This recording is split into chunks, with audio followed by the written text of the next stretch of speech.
Доброго времени суток, друзья! Вы на канале Дивный творческий мир, и сегодня я буду делать необычные корзинки, я думаю, такого еще никто не делал, из очень необычного материала, а точнее опилки, но не простые. Вот такие гранулы, это древесный наполнитель для кошачьего туалета, так что сильно не смейтесь. У меня эта идея давно созрела, и я решила провести эксперимент, и вот сегодня покажу вам, что же у меня из этого получилось. Честно говоря, додумалась до этого после того, как все стали спрашивать, где же взять опилки, потому что для многих это проблема. А у меня есть кошечка, и я всегда покупаю такой наполнитель. Я подумала, а почему бы и нет? Состав там написано береза, сосна, и все, прессуют опилки, превращают вот в эти гранулки. И так, я начинаю пробовать и проводить свой эксперимент. Насыпаю в ведерко эти опилки и увлажняю их из пульверизатора. Лучше сделать это заранее с вечера, чтобы они ночь постояли, разбухли хорошенько, лишняя влага, чтобы из них ушла, и потом будем дальше работать. Итак, ночь прошла, и теперь мне нужно сварить клейстер из муки и воды. Пропорция 3 стакана воды и 1 стакан муки. Все хорошенько взбиваем, смешиваем венчиком, чтобы не осталось комочков. И на медленном огне при постоянном помешивании, абсолютно ни на что другое не отвлекаясь, мы доводим его фактически до кипения, да, когда вот уже начнет подниматься бульбочки, как будто закипает, все можно выключать. То есть как вот фактически как кисель он станет густой-густой такой, слегка тягучий. Можно сделать его чуть гуще, можно сделать чуть реже. Тут он получается немножко разный каждый раз. Можно регулировать, добавить чуточку водички или еще муки, если что-то не так. Но в принципе вот вы видите, какой он у меня получился. И вот этот клейстер можно прямо в горячем виде. Я выкладываю сразу же в разбухшие опилки и начинаю замешивать. Хорошенько все смешиваем, сначала ложкой, потом можно руками месить. Добавляю опилок, если мало. Как вы видите, у меня стоит запасная кастрюлька с опилками. И после того, как я замесила, более-менее так густо все, и клей смешался, подружился с опилками, я добавляю теперь еще 4 столовые ложки клея ПВА. Можно этого не делать, если вы не хотите. Если вы хотите сделать прям уж совсем экологичные такие корзиночки, хранить в них какие-то пищевые продукты, можете не добавлять клей ПВА, если вас это смущает. Можно делать только на чистом клейстере, но я делаю с ПВА. Итак, а теперь я застилаю полиэтиленом, разрезала большой пакет и выкладываю такую достаточно большую широкую лепешку из этой массы. Уплотняю ее хорошенько руками. Теперь накрываю вторым пластом пакета и буду хорошенько все это утрамбовывать, раскатывать скалкой, чтобы получилась такая ровная, очень плотная масса. Мне это нужно не столько для того, чтобы вот прям эту ровненькую массу переложить в миску, в необходимую емкость, хотя и это в том числе, но благодаря вот этой скалке происходит очень хорошее уплотнение этой массы, а здесь это очень-очень важно. Если вы плохо уплотните, получится рыхлым. Если плохо уплотнить, могут образоваться трещины при высыхании, поэтому это очень важно. А теперь пищевой пленкой я застилаю емкость, у меня такой салатник. И в него буду аккуратненько перекладывать вот таким резким движением. Видите, получается лишнее у нас как раз все уходит, а серединка уже остается вот эта раскатанная. И теперь я уже доделываю руками, долепляю, добавляю, что мне не хватает где-то там какого-то кусочка. Края, чтобы были ровные, я уже утрамбовываю скалочкой. Проверяйте руками, старайтесь сделать одинаковую толщину краев. Вот и все. Одна корзинка готова, и вот это я уже приступаю к изготовлению второй корзинки, чуть меньшего диаметра, но более глубокой. Точно так же утрамбовываю хорошенько все стеночки, боковые части, выравниваю верхнюю часть, чтобы все было относительно ровненько. И отправляем сушиться. В идеале сушиться нужно, конечно же, на солнце, но в квартире это сделать сложно, плюс у нас идут постоянно дожди.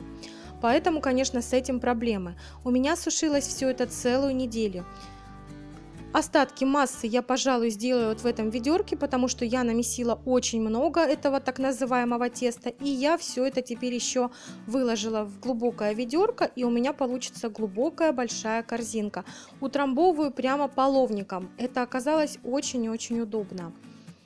стеночки становятся ровные и плотные, а в данном случае это очень важно, чтобы не было трещин, чтобы все получилось хорошо, когда высохнет. И вы знаете, еще один совет на собственных ошибках. У меня вот эта большая корзинка чуть-чуть заплесневела после того, как она сохла целую неделю при дождях. А угадать с погодой сложно, поэтому вот в эту массу, в клейстер с опилками добавляйте ложку столовую, как минимум, я думаю, ну этого будет достаточно, уксуса. Или чайную ложечку лимонной кислоты добавьте. И тогда это будет как консервант, и я думаю, плесень не образуется. Маленькие у меня высохли без проблем, а с большой получилась вот такая проблемка.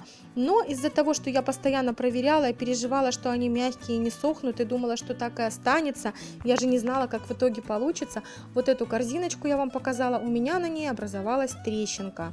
Скорее всего, я виновата сама из-за того, что я постоянно доставала, убирала снова, пыталась отодвинуть, посмотреть, что на обратной стороне. Но в этом нет ничего страшного, потому что все-таки сужение, расширение, да, никто не отменял физику. Если у вас тоже образовалась трещинка, просто разведите массу, опилки с клеем ПВА не очень густые. И вот я мастихином просто сейчас все это зашпаклюю. Прям вот в трещинку старайтесь наполнить этой массой и потом аккуратненько зашпаклевать. После высыхания, поверьте, этого даже видно не будет, где у вас была эта трещинка. И вы спасете корзинку, и с ней все будет в порядке. И, кстати, после высыхания они становятся очень прочные. Я просто очень довольна результатом. Я уже говорила, что для меня это эксперимент. И я очень рада, что я это сделала. Мне понравилась эта работа. Хотя сначала я думала, что это провально. Все, я не буду это выкладывать, потому что они долго не высыхали и были мягкие. Но в итоге мое изобретение меня порадовало. Я даже искала в интернете, пыталась найти, может быть, кто-то додумался до чего-то подобного, но не нашла. Но вы знаете, способ очень даже интересный. Кто любит вот изделия в эко-стиле, то это как раз для вас. Как вы видели, я по кругу наклеила с помощью термоклея коричневую тесьму на ту корзинку, которую я как раз зашпаклевывала. И сейчас я хочу сверху, чтобы скрыть неровные контуры, наклеить вот такой джутовый канат. Также с помощью термоклея. Кстати, на термоклей замечательно все приклеивается на эти корзинки. А теперь я отрезаю две полоски из мешковины шириной примерно 4, длиной 25 сантиметров, складываю напополам и склеиваю по нижнему контуру.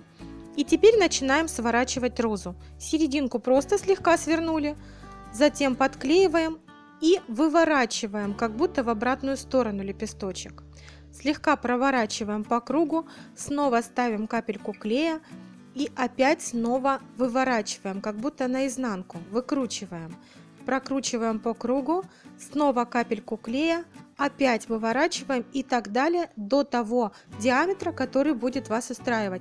Белла, я специально показываю эту розочку для вас. Вы просили показать медленно розу, так как когда я делала панно из джута, я розу показала очень быстро. Вот для вас специально я показываю ее во всех деталях. Можно, кстати, не сворачивать ткань напополам, не склеивать ее. Можно просто делать это из полосочек мешковины. Из одного слоя, я имею в виду, будет тоже достаточно красиво.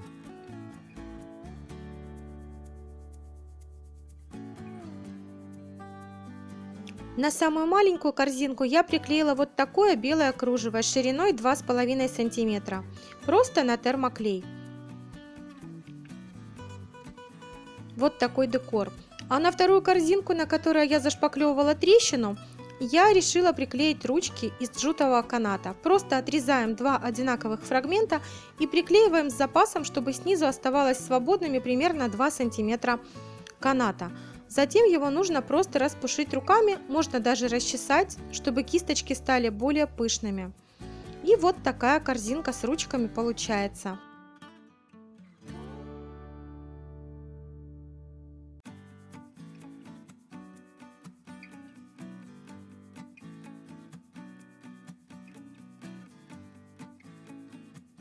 Итак, продолжаю декорировать. 3 маленькие розочки я приклеиваю на самую маленькую корзинку, просто в ряд, белую по центру.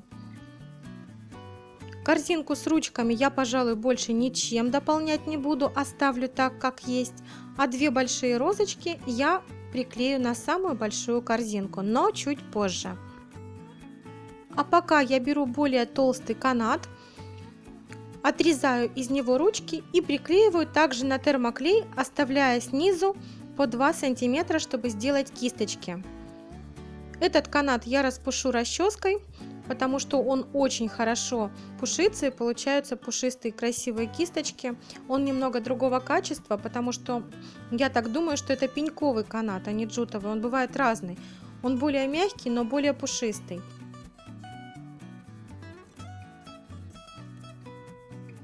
Чтобы сделать ручки, нужно внимательно посмотреть и хорошенько приклеить ручки сверху, чтобы снизу можно было спокойно пушить и не переживать, что что-то отклеится. И вот теперь я уже расческой просто их пытаюсь распушить. Лишнее можно аккуратненько подровнять ножницами.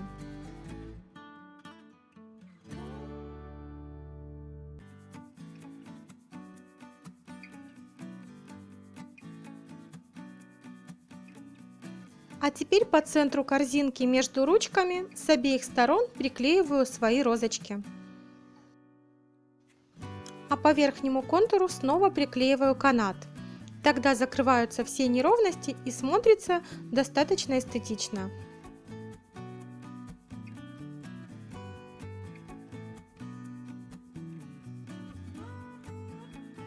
И не забудьте опалить ворсинки на джуте, чтобы они не торчали в разные стороны.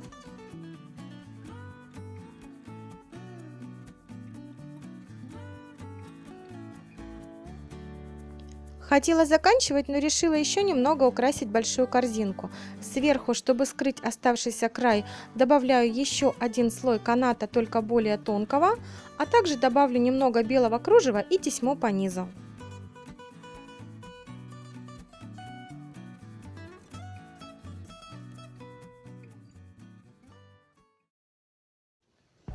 Вот такие корзинки в эко-стиле из очень необычного материала я сегодня сделала. В маленьких можно хранить конфетки, орехи, а в большую можно даже складывать газеты. Их можно сделать разного размера. Надеюсь, вам пригодится мой мастер-класс. Подписывайтесь на канал, ставьте лайки, пишите комментарии и, конечно, нажимайте на колокольчик, чтобы не пропускать новые видео. А сейчас я с вами прощаюсь. Всего вам самого доброго и до новых встреч. Пока-пока!